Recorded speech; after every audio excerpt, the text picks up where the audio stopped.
नवरात्रि के 9 दिनों में हमने माता रानी के 9 अलग अलग विभूतियों की पूजा आराधना की। पर क्या कभी आपने ये सोचने की कोशिश की कि माता रानी की ये 9 रूप कहीं ना कहीं नारी की जीवन धारा को प्रदर्शित करते हैं?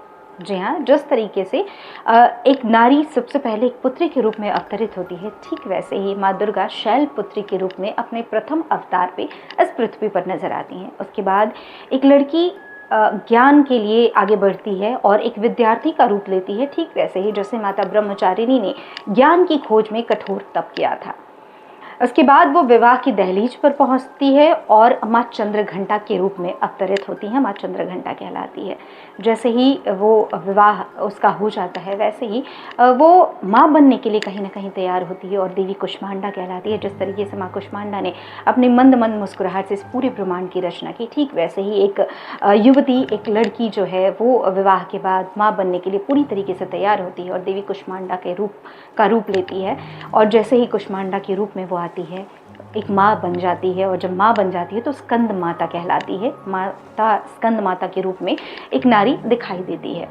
और जब ये तमाम चीज़ें हो जाती हैं, जब वो गृहस्थी को संभाल लेती है तो कहीं ना कहीं बाहर वालों से द्वंद्व चालू होता है और एक महिषासुर मर्दिनी के रूप में वो अवतरित होती है और माँ कात्यायनी कहलाती है।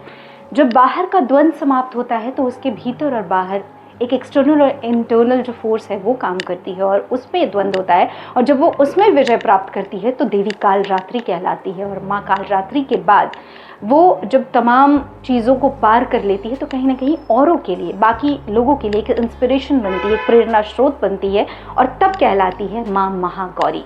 और महागौरी के बाद वो 8 सिद्धियों को प्रदान करने वाली, वो इतनी एक्सपीरियंस हो जाती है इन तमाम चीज़ों को, अपनी गृहस्थी को संभालते कि वो औरों को वरदान देने लगती है, औरों को ज्ञान देने लगती है। और इन ज्ञान को देने की वजह से वो माँ सिद्धिदात्री का रूप ले लेती है। और इन 9 अवतारों में जिस तरीके से माँ नव दुर्गा जो हैं वो अलग अलग रूपों में अलग अलग ज्ञान देते हैं, ठीक वैसे एक नारी का जीवन दर्शन होता है। एक पुत्री से लेके तमाम सिद्धियों को प्रदान करने वाली प्रदाता बन जाती है। क्या आपने कभी ऐसा सोचा था?